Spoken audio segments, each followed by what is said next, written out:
Good morning, ladies and gentlemen. My name is Heather Kawaguchi, and on behalf of all the lawyers and staff at Zarek Taylor Grossman Hanrahan, I am pleased to welcome you all to our 9th annual Client Educational Seminar. The theme of this year's seminar is Thriving in Changing Times. The insurance industry has gone through some major changes over the last year.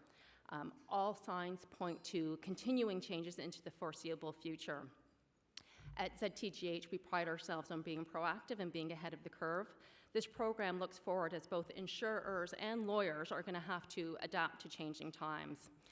In keeping with that, in anticipation of what our clients' needs will be in the ever-changing insurance landscape, I'm pleased to announce that ZTGH will have a new practice group, which is called the Sharing Economy Practice Group. This new practice group has expertise in issues involving emerging markets, such as ride-sharing, Airbnb, and we've got a close eye on the development in regards to driverless cars. We already know that there are some very unique insurance issues that are going to arise from these emerging markets, and we're anticipating that as they become more commonplace and widely used, the litigation will undoubtedly rise accordingly. There appears to be a shifting of the risk allocation, and we want to be on top of that. Matthew Owen, who you'll hear from later as the moderator of our second panel, will be the co-chair of this new practice group, Sharing Economy. And for any of you who are interested in getting further information, I strongly encourage you to speak to Matthew or check out our website. You can see the listing of all our practice groups. On our website, of course, you'll find other resources such as the Private Arbitration Decision Database, the LAT Decision Database, and our blog. We're also getting ready to release the ZTGH newsletter, and that's not me slurring. This is going to be a summary of the LAT decisions, LAT newsletter.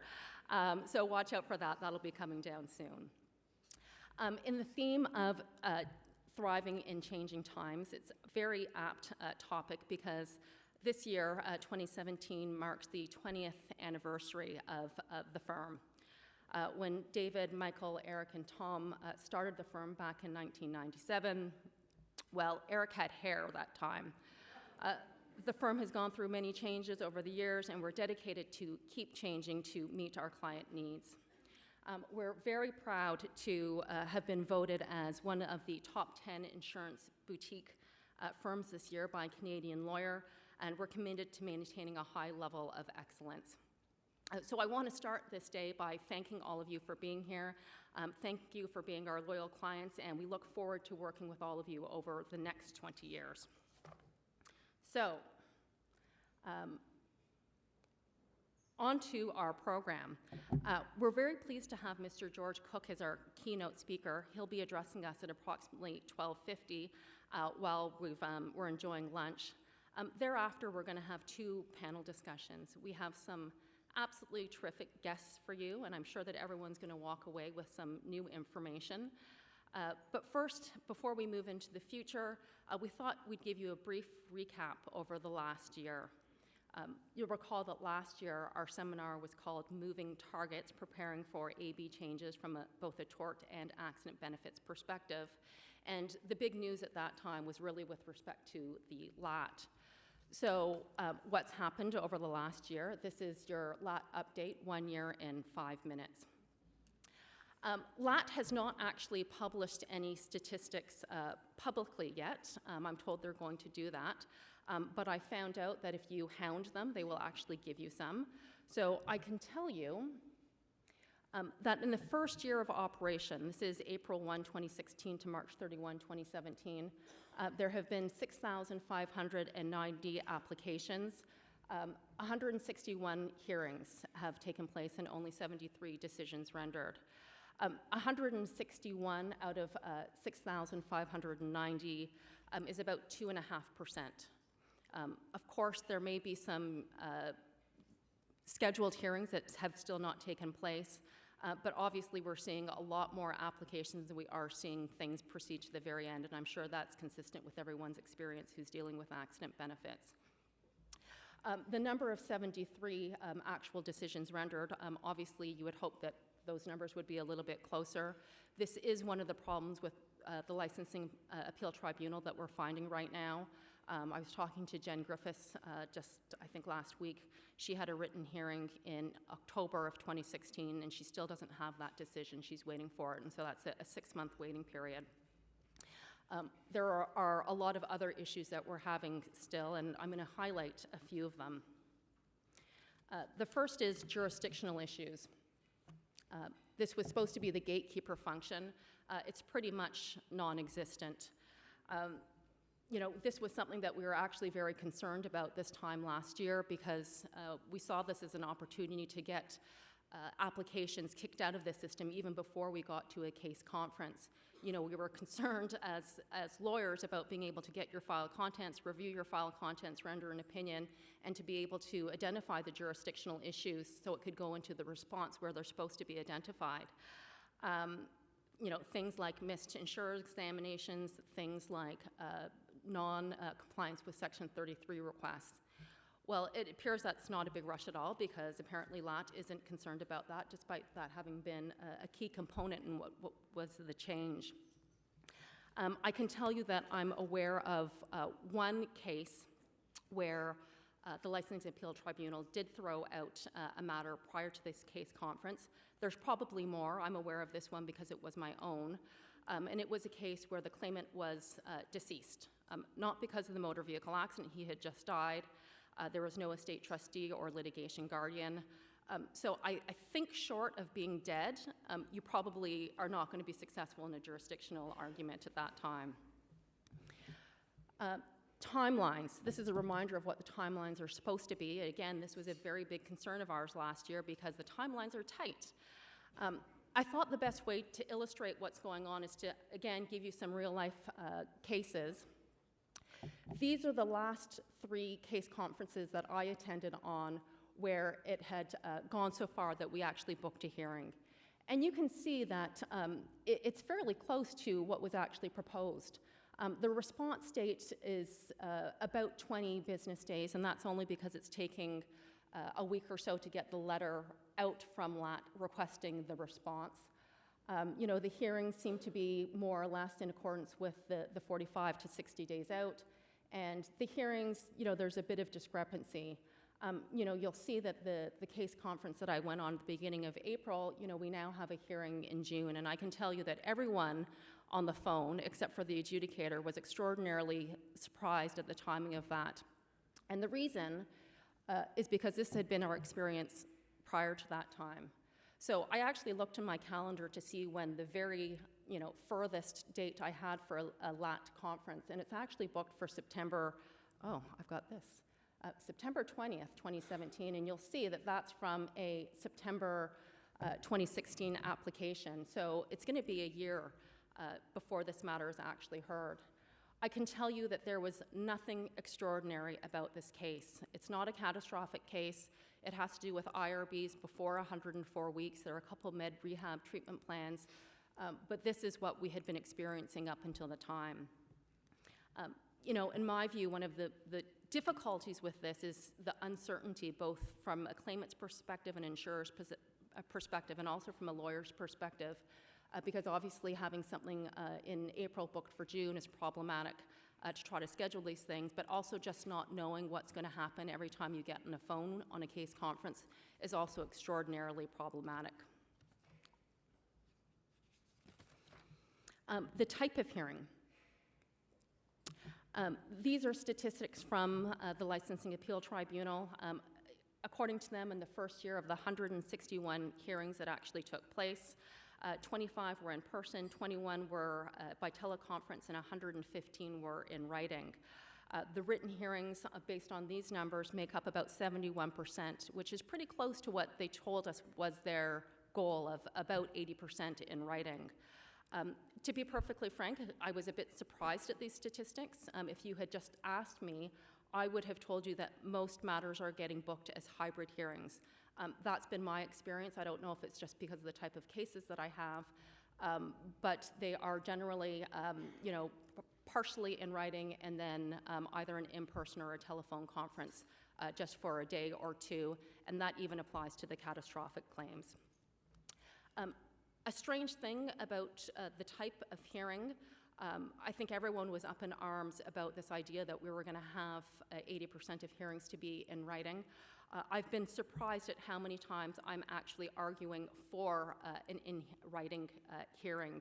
And mostly that's because I'm finding that as the applications come in, applicants' counsel are not prepared.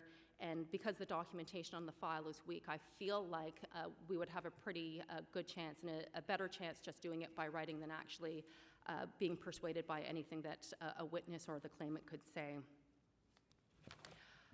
With respect to productions, failure to comply will have repercussions. This seems to be a topic that the adjudicators in the tribunal are actually having a very strict policy in terms of trying to control and maintain its processes. The vast majority of LAT withdrawals are due to the applicant not having productions. And for anyone who is dealing with these LATs, I'm sure you've been on a multitude of hearings where you'll get through the entire process, and when you get down to setting the dates, the applicant is asking for the furthest date possible because they don't have productions, they'd like a little time to get them. Those are being refused, and they're being refused quite regularly. There are consequences for breaching an order for productions. We've seen a lot of the preliminary issue hearing decisions on this.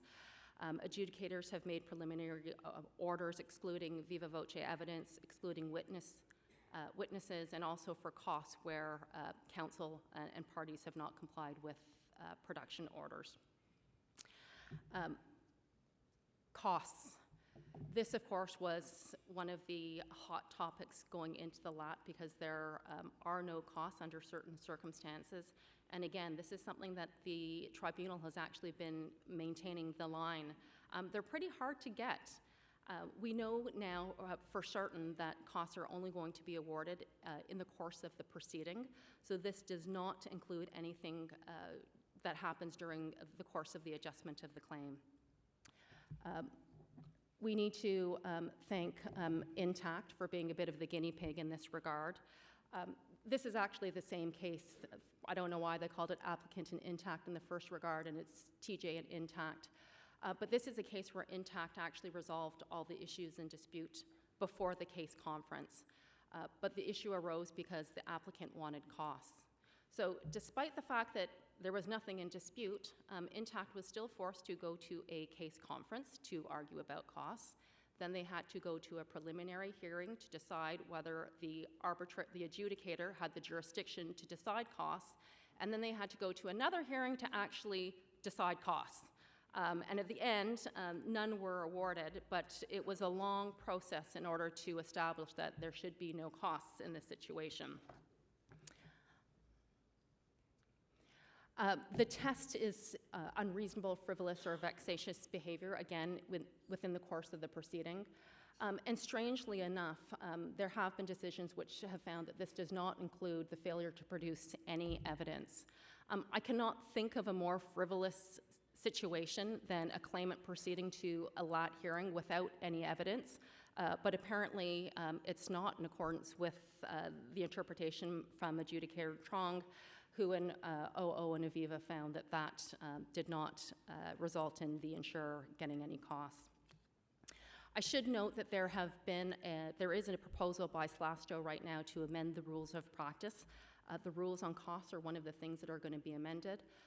The test is set out that it's going to be part of the proceeding and that it's got to be unreasonable, frivolous, or vexatious behavior. That's going to remain the same.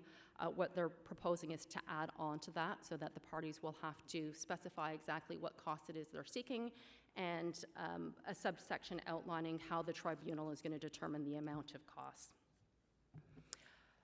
Special award. We know that it looked like it might be removed and then Regulation 664 kept it in. Business as usual in terms of people claiming special award, and it seems like that's turned out to be a bit of a non-issue. To my knowledge, when I've looked at the database, there are 6 cases where special award has been argued. It has not been awarded in any of those cases, so there are no decisions right now granting a special award. You will recall at FISCO, a special award could really be added at any time, and this doesn't necessarily seem to be the case at LAT. This is a decision where the applicant tried to add a special award and also actually a claim for interest at the hearing. It was denied. The adjudicator found that the insurer was not provided with proper notice and did not have the opportunity to respond. In this particular situation, it hadn't been raised at the case conference, but counsel for the applicant never raised it as an issue at any time before the hearing. Again, we sort of have a laugh about special award within the office because there have been all sorts of crazy scenarios. I've been asked if I would consent to adding a special award. I said no, and so it wasn't added. I've had situations where the claimant has tried to add a special award. It's been denied, and so they withdrew their entire application because they couldn't get it in. I've also had times where I've been told to, Ms. Kawaguchi, stop arguing the point, we're just going to add it. So again, it seems to be one of those that's very inconsistent, but it seems to me that it's also something that's a non-issue now that adjudicators will consider the issue. A brief word with respect to reconsideration. First of all, again, in the proposed amendments to the rules of practice, the proposal is that reconsideration will now only be available for final decisions and not any sort of interlocutory or preliminary issues.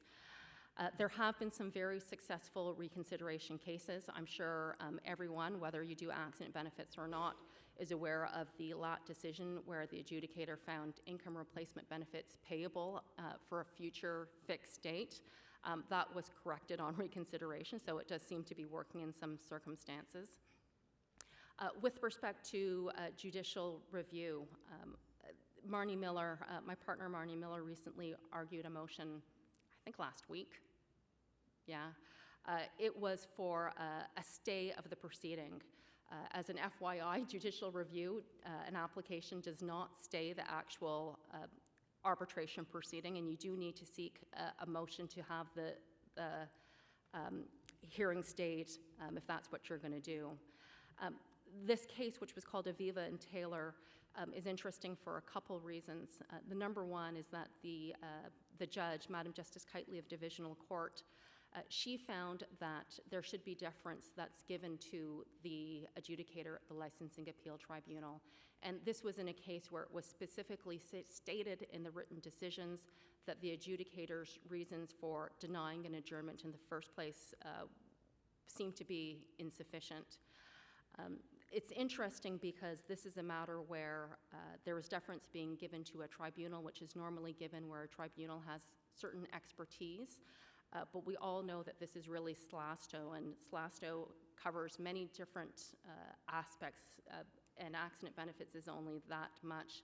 You know, a tribunal that also deals with animal care, fire safety, parole board, hardly seems to have specialization, but that's what the divisional court seemed to suggest.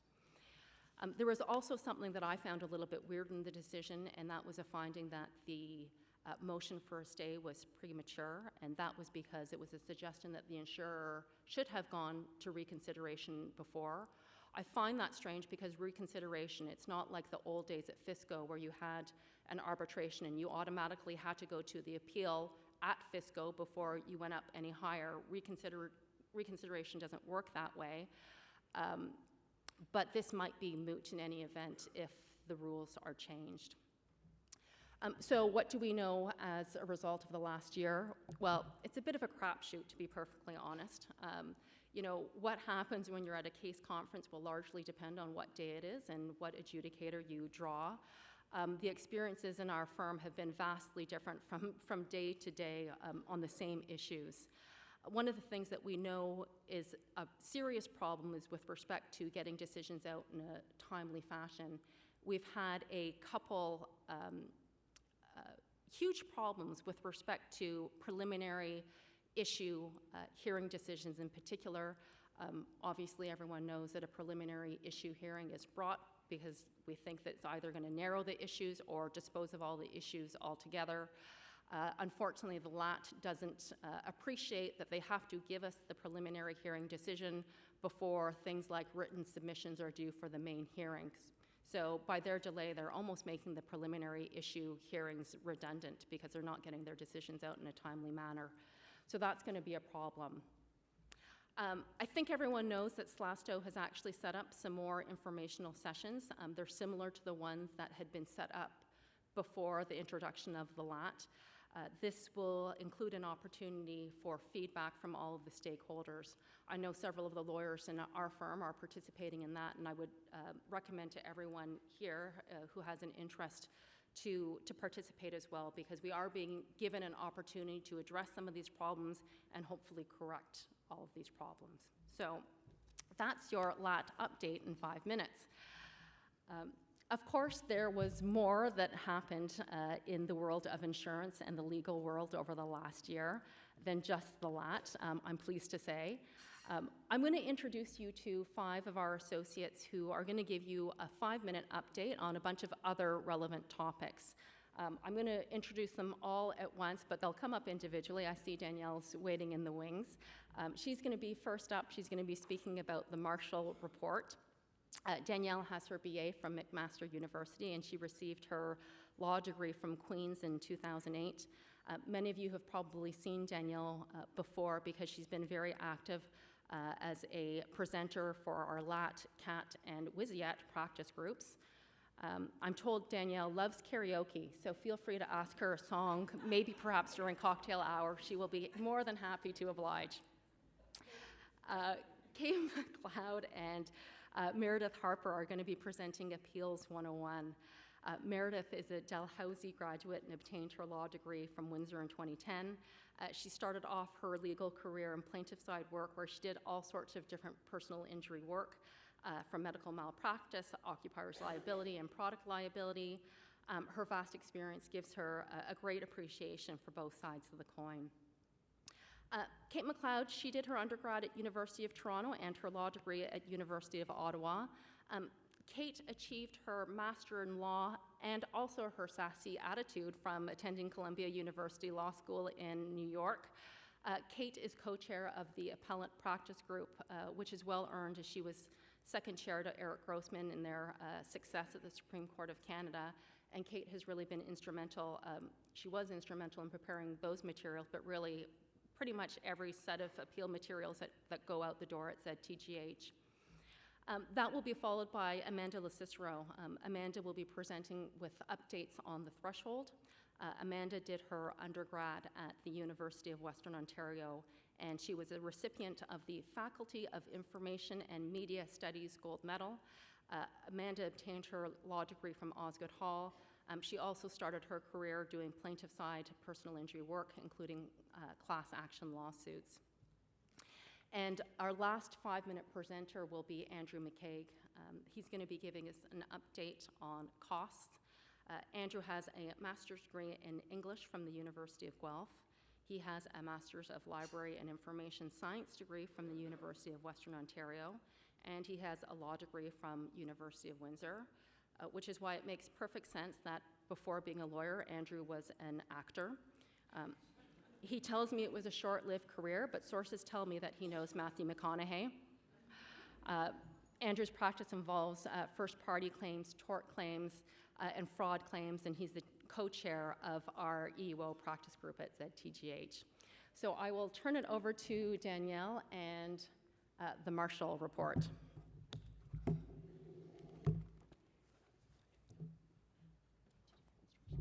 Sure. Thank you, Heather.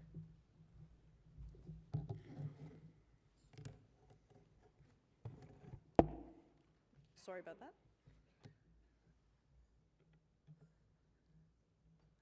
Morning, everybody. Thanks again for coming. I know Heather said it, but figured second round of thank you would be okay.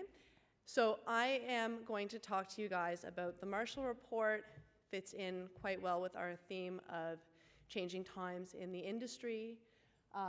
As many of you know, David Marshall, the former CEO of the WSIB, was retained back in 2015 to examine the auto insurance product in Ontario and deliver a report.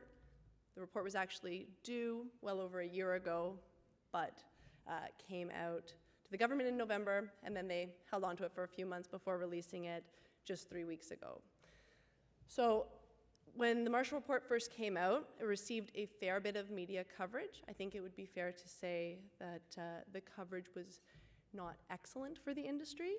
A lot of the focus was on the figures that Mr. Marshall sort of had front and center in his report, and in particular, the cost of premiums in Ontario and the portion of those premiums that go to insurer costs, doctors, and lawyers as opposed to treatment. I have a nice quote from the Toronto Star editorial board, friend of the industry. Ontario's rates of deaths and injuries in car accidents are at historically low levels, and they're amongst the lowest in the country. At the same time, drivers in the province pay the highest annual auto insurance premiums in Canada, about $1,500 per vehicle on average in 2015, which is 55% higher than other provinces. Part of the problem is that even minor injuries take more than a year to settle. They don't mention the fact that that's part of the regulation. We're not allowed to settle for that, but and various parties cream off much of the money. Marshall found that every year, a third of the benefits goes to lawyers' fees, expert opinions, and insurers' costs instead of to treating all the poor, injured people. So, Mr. Marshall notes, he provided this slide, which I stole from him, that a lot of the numbers don't seem to add up, and he used his WSIB experience as a bit of a comparison. So he says part of the problem is that we've got 10 million drivers with 100 different insurers and about 7 million insured vehicles. There are about 60,000 people injured in car accidents a year, and that leads to 13,500 BI claims and 15,000 arbitrations using 30,000 healthcare providers. So that's the number that seems to really stick out to me. Now, it's hard to say what, if anything, is going to be done as a result of this report, particularly with a provincial election coming up in just over a year. And my personal view that, in all likelihood, it's not going to be touched before that. But, as Mr. Grossman said, we should not be ostriches about the report. And we've prepared a bit of a top 10 list of things that we should all know.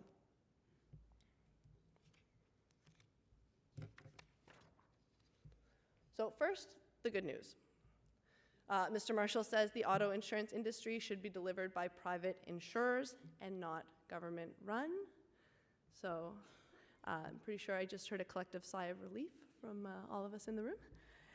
Second, the AB product has been cut back enough, and as we all know, it's been cut back a lot.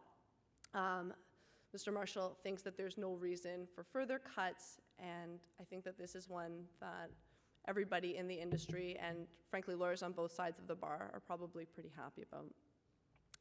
That is the end of the good news section of the presentation. I'm the messenger, guys. I apologize. So number 3, and this is one of the biggest proposed changes, I would say, is that there be no more cash outs of CAT claims. So he's looking at something a little bit closer to a WSIB type system of managed care. Suggests that CAT claims should be managed for life, probably by the Ministry of Health. I'm sure they'd love to do that. He also suggests that the Ministry of Health and Long-Term Care needs to develop a service of lifetime management in coordination with the new regulator of the industry. Who is the new regulator? We do not know.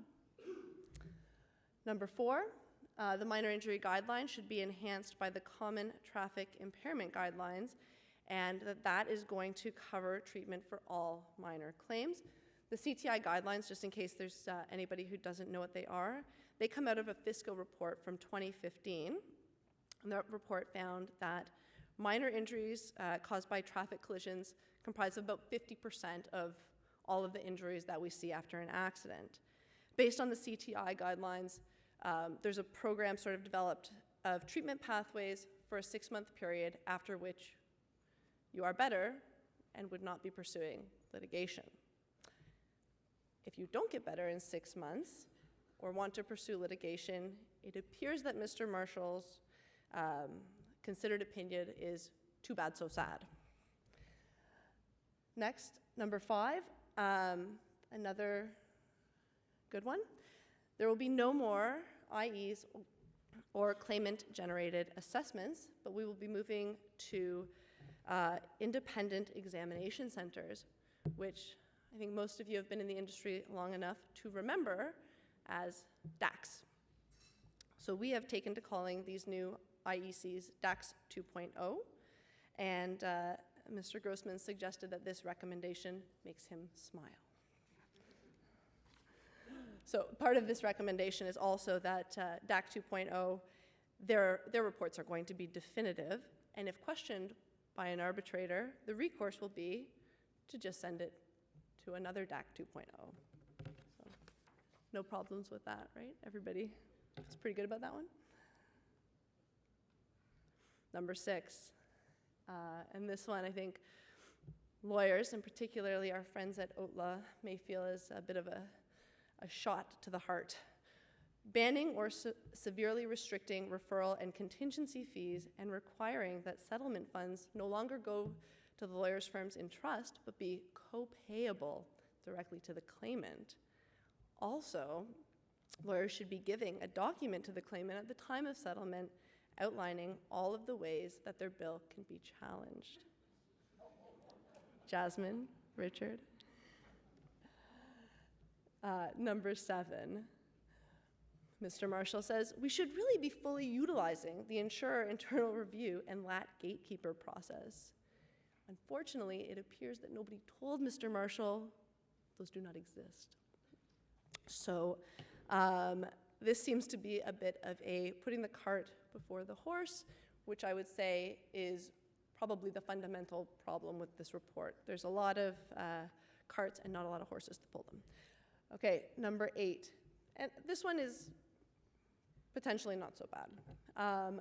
Mr. Marshall suggests that we scrap the Insurance Act, we scrap the SABs, too complicated, nobody understands them, and rewrite them in English. He believes that this should be taken out of the hands of Queen's Park and given to the new regulator to draft. Again, who is the new regulator? Could be Fisco, could be someone else. We do not know. And number 9, this is for all of the tort lawyers and adjusters in the room, lest you think you guys were getting off. Mr. Marshall has some recommendations for you guys as well. He suggests that prescribed key documents should be shared very early and that there should be rules to make that happen, because we all know that lawyers always follow the rules. I appreciate the laugh, thanks guys. There should be early examination for discovery rights, and also, as a really significant way of decreasing costs, we should have deposition of expert witnesses. Mr. Marshall appears not to realize that those doctors, engineers, and other experts that we use, they charge us. He also is focused on getting things into case management and thinks that we should be relying on the DAC 2.0 system in tort and using those assessors' opinions as definitive, also in tort, unless there is some sort of a, and I quote this, compelling reason to doubt it. So, thank you. You're my best audience member. So I suspect that plaintiff and the defense bar may take issue with deferring 100% of the time to those DAC 2.0 assessors, but I don't want to be a negative Nancy on that, so we'll see. Lastly, with respect to the tort, Mr. Marshall says the tort lawyers should have their costs under similar scrutiny to that in AB. So that means, what it seems to mean anyways, is that tort counsel on settlement are going to have their settlement checks in the names of their firms, co-payable to the clients, and also be presenting their clients with a list of all the ways that they can challenge their bill at the end of the day. So it sounds super, right? Last but not least, and potentially the one that's most relevant to today's theme of changing the tides, I'm going to end on a little bit of a hopeful message. This is a really interesting suggestion, which is the encouragement of innovation by insurers. And I think that this is something that a lot of insurance companies are thinking about and focusing on anyways, giving brakes to electric cars, that kind of thing. One of the ideas that we thought about with this point is maybe having the government help with the provision of free insurance for electric vehicles, for cars that meet some sort of a green energy standard. Just a thought, but is certainly something that I think we should all be looking to for the future, because there are big changes coming, and you're going to be hearing lots more about those today. So, in a nutshell, Mr. Marshall seems to be proposing taking a baseball bat to the lawyers, healthcare providers, and insurers. The plan is very ambitious, but again, with an upcoming election, is one that is not likely to see much put in place in the immediate future, and afterwards, who knows? My time is up, but if you want to chat more about this, come find me or any of my colleagues at the cocktail hour, and maybe I'll even give you a song. Meredith Harper and Kate McLeod are up next, and they're going to talk about appeals. Thank you.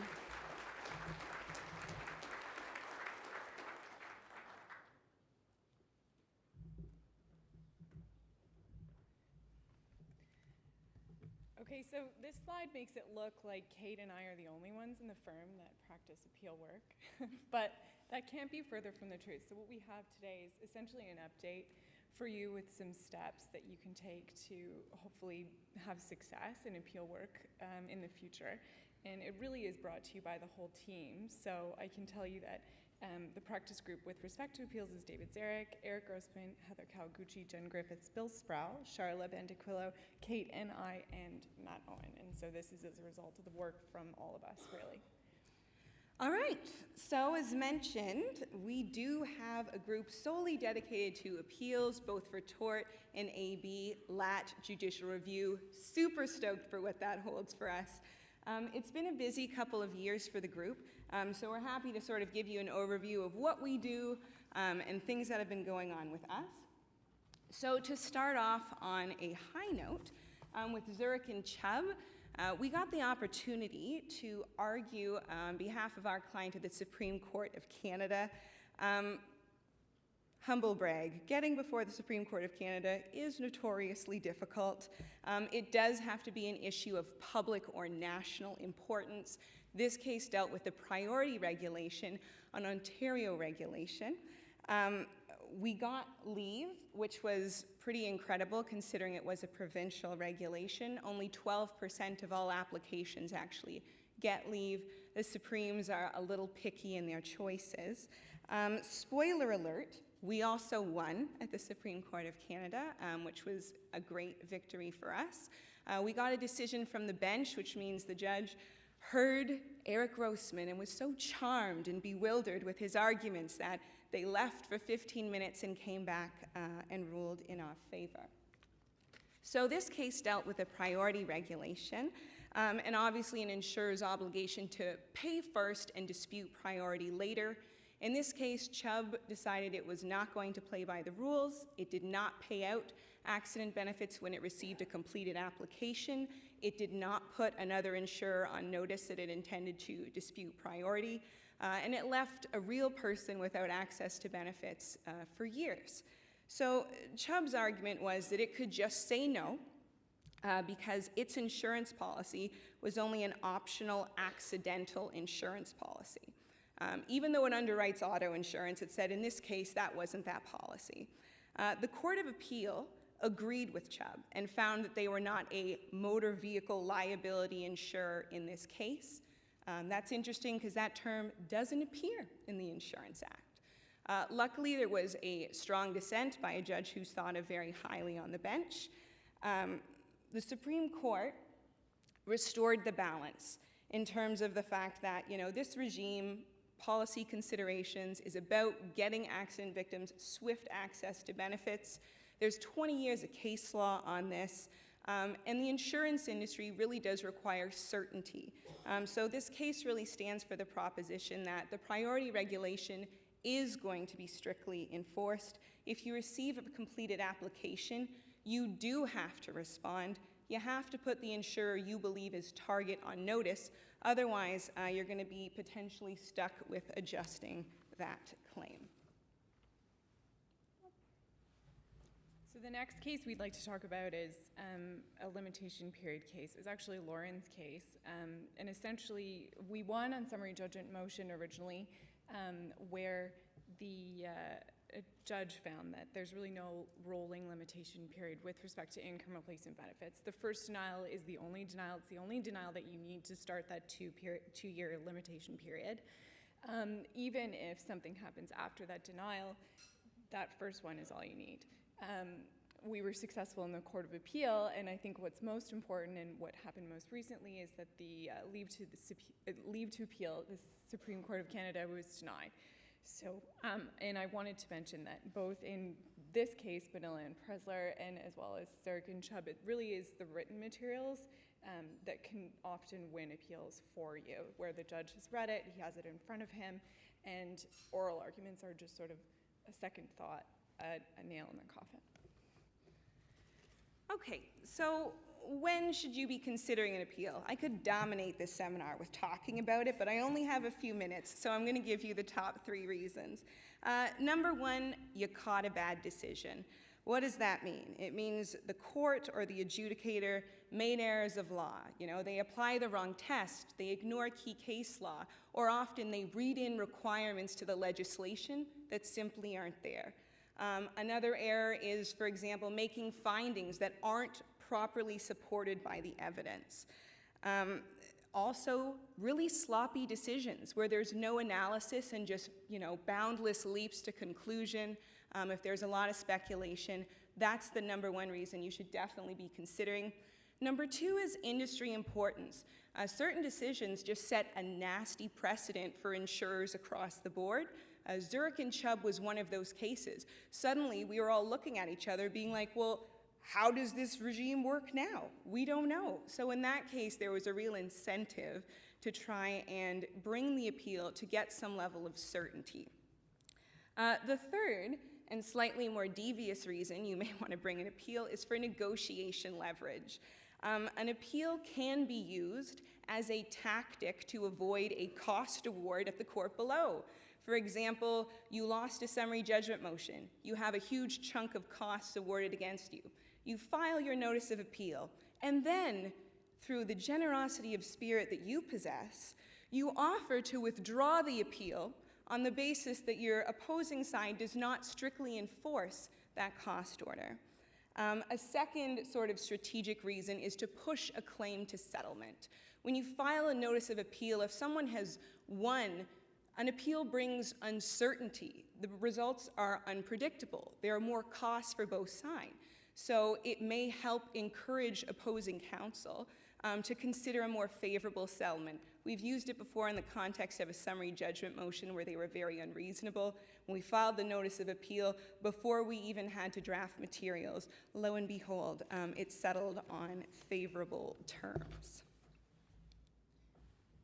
We also see that with the LAT, there's going to be a lot more opportunity for appeals, especially where a lot of the bad FISCO decisions aren't going to apply or shouldn't apply at the LAT.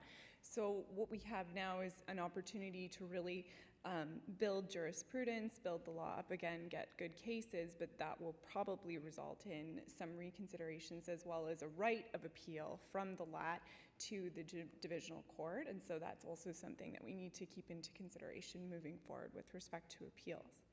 How long do you have to appeal? Really, it just means that you're working over the weekend. You don't have a lot of time. If you're appealing an interlocutory order, so example like an undertakings motion or a motion to compel an insurance defense medical examination, you've got 7 days, which is real fast. If you are required to seek leave to the Divisional Court of Appeal, you've got 15 days for the notice of motion for leave. Additionally, if you're not required to seek leave to the Divisional Court, you've got 30 days. So really the takeaway is that the action needs to be taken immediately.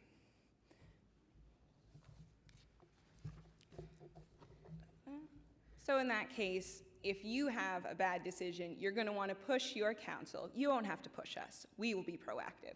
But you'll have to push counsel to assess the merits of the appeal and get instructions quickly, because 30 days is not that fast. All right. So in terms of what our group does, having a group solely dedicated to appeals does make us fairly unique. We offer two main streams of services. First is handling the appeal at all levels, drafting materials, walking you through the process, and then arguing the case. As Meredith mentioned, most appeals are won long before oral arguments ever take place. The strength of written materials is really a game changer, so that's something obviously we'd be happy to help you with. We also draft opinions on appeal prospects. Sometimes you've been in the trenches for weeks on a trial, you get a decision, you're worn out from this, not sure what it means, and maybe you're looking for a second opinion on what the prospects are. A second set of eyes is often a strategic choice, so we're happy to provide that as well. If you ever feel the urge to go to Ottawa and go to the Supreme Court, obviously we've been there, we've won there, and we'd be more than happy to help you get the results that you deserve. So that is our segment on the appeal group. And now we're going to pass it over to Amanda Lo-Cicero to enlighten us all on threshold. Thank you.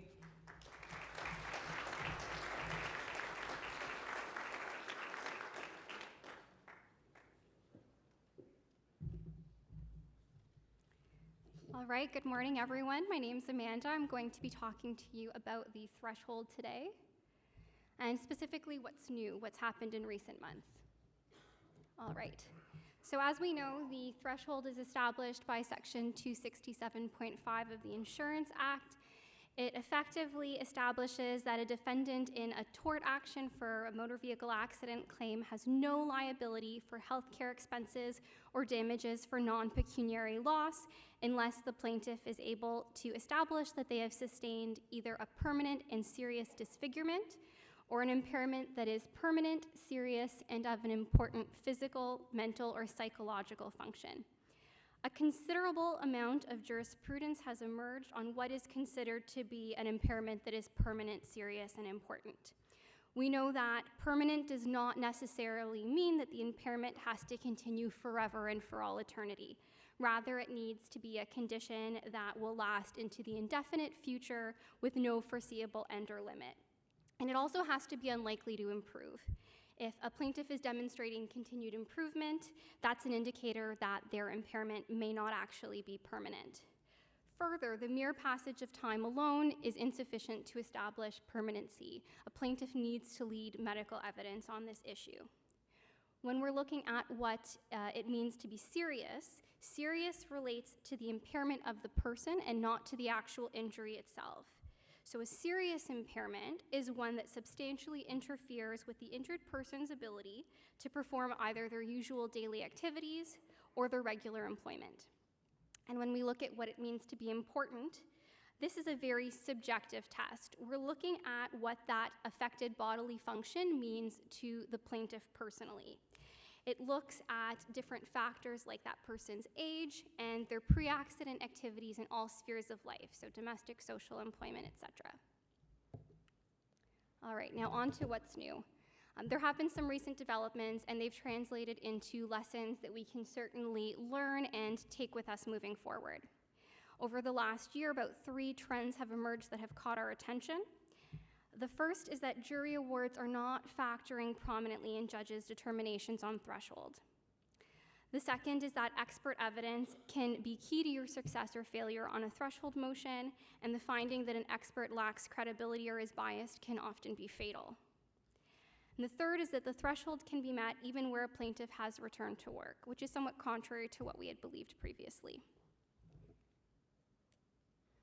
All right, so success on damages does not necessarily equal success on threshold. A low jury award, even one that doesn't surpass the statutory deductible, won't necessarily result in a finding that the threshold hasn't been met by the plaintiff. These two cases, Para and Lasco and Parmar and Beach, are two prime examples of that.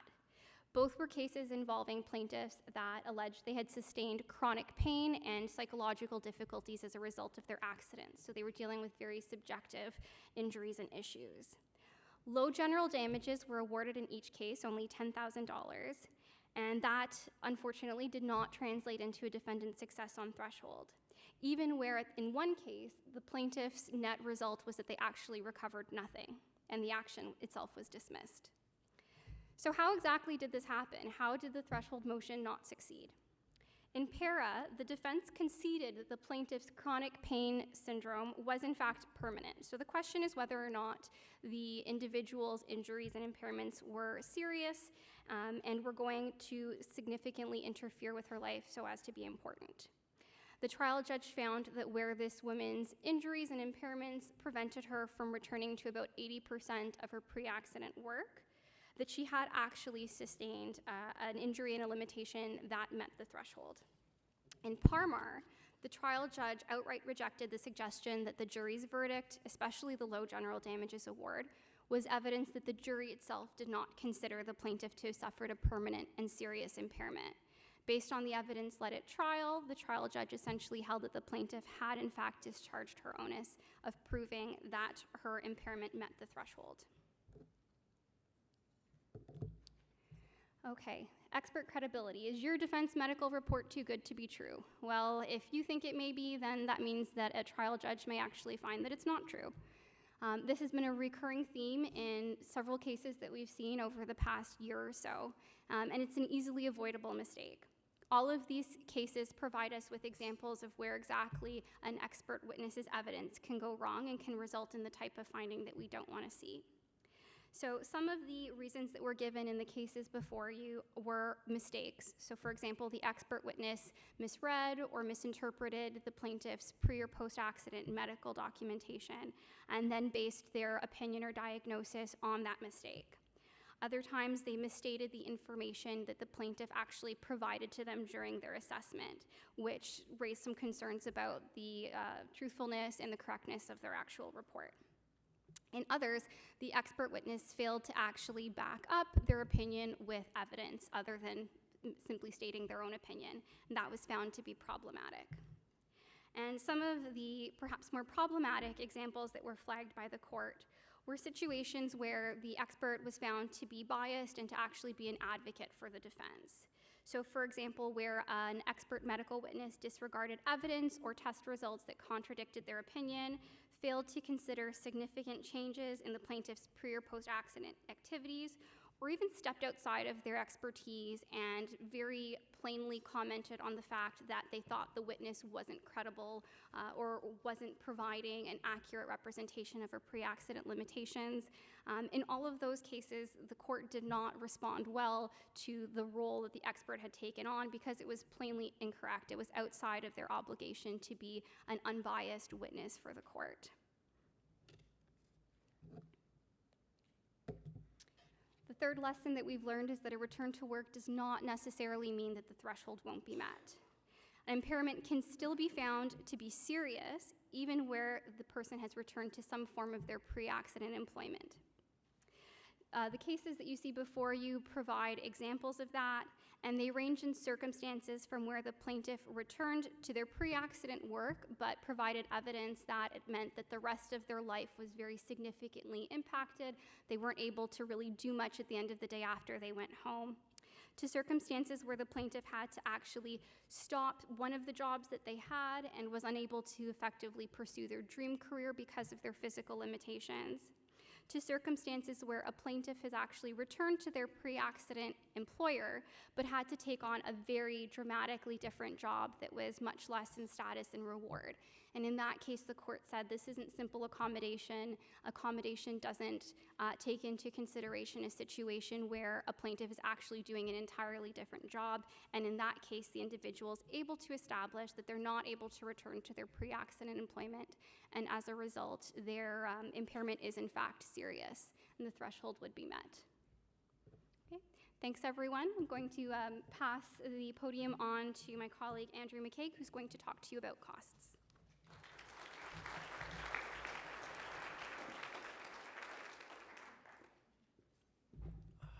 All right, let's get moving so we can eat. Get rid of that picture. So, talk about costs, both plaintiff and defense decisions. With the defense ones that I'm going to look at, there are situations where defense counsel was being paid on a flat fee retainer or on a reduced hourly rate. So the question that the court had was, how do we deal with costs when the fees that are being incurred are not close to what could have been charged in different arrangements if they weren't under this flat fee or reduced hourly rate situation. So the first case is the Queen and Traders. It's of this year. So the question here was, should the partial indemnity costs be based on the actual fees that were charged to the insurer, or based on what reasonable fees would have been? The court acknowledged that the hourly rate charged by the defense counsel was much lower than what a reasonable rate could have been in the circumstances. So the court ruled that partial indemnity fees could be calculated on a reasonable rate. So the question, I keep saying reasonable rate. These decisions, the judge has to figure out what a reasonable rate would be. Some details on this one. The lawyer, he was a 35-year call, and he was only being paid by the insurer at $176 an hour. So the judge determined that a reasonable rate for a lawyer of that vintage would be about $300. So, and then with the partial indemnity at about 60%, it worked out to a cost being payable at $175 an hour. We'll turn now to the Connors case. This one dealt with a flat fee. Defense counsel ignored the fact that he'd been retained under a flat fee when assessing his costs. Naturally, the plaintiff objected both the costs claimed and the disbursements. Justice Perel considered the defense costs and thought they were extremely reasonable. So much so that he offset any deduction in the disbursements with a pop on the defense costs.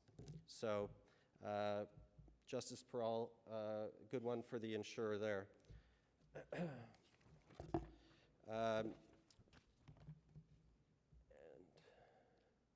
And just a bit more detail on Connors.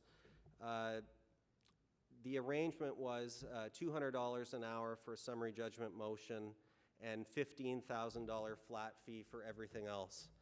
The actual time docketed was about $30,000, so that would be double what the flat fee retainer was. And for the summary judgment motion, the amount docketed was about $18,000. In total, the court held that about $33,800 bucks was reasonable. Turn to plaintiff contingency fees. As you all know, this is a hot topic. We're hearing about contingency fees in the news a lot these days. So there's been a couple rulings on what is deemed an appropriate contingency fee in AB settlements. And I should say that these cases came to light when the plaintiff sought court approval because the plaintiff was under a disability. So that's why we have them. So St. John and Armstrong spends a lot of time looking at how contingency fees differ between AB and tort. And the court held that that difference is a significant one. In the AB context, the court focused on the amount of recovery and how risky the claim was to advance. In this case, the arrangement was a 33% contingency fee, and the court held that this was simply too high. It was appealed, and then the Court of Appeal dismissed it. Court of Appeal talked about the difference between an AB and a tort claim. It noted the serious risks involved with a tort claim and how there can be zero recovery. That risk doesn't really exist in the AB dispute, at least in this case. The court held that it was not an error to look at costs separately between AB and tort. So in this one, the contingency fee was reduced from 33% down to 20%. Moving on to Leclerc and economical. The court found that the proposed fees were not reasonable. Here again, they looked at risk. Risk seems to be a common thread in these cases. Where liability is not an issue in the AB context. The court also scrutinized the actual contingency fee agreement. In this instance, the plaintiff would have ended up having to pay double the fees of what were actually incurred. And I think, there's just something that isn't right about that.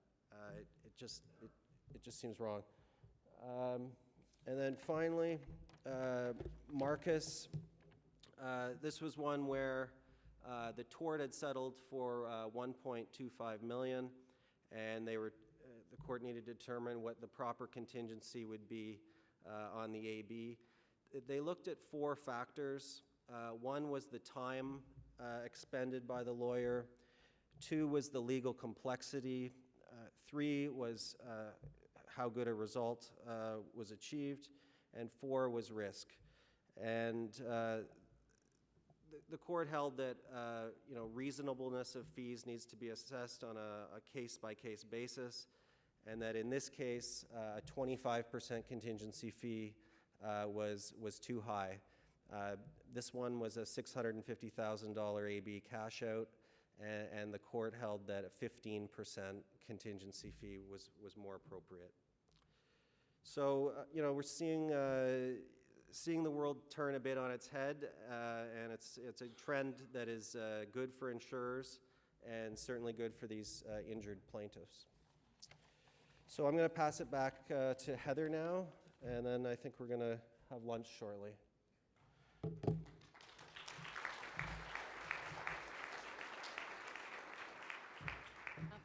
We are going to take lunch now. It'll probably take about 10 or 15 minutes for our servers to come out with salads. So if everyone wants to take a little break, stretch your legs, now is a good time to do it.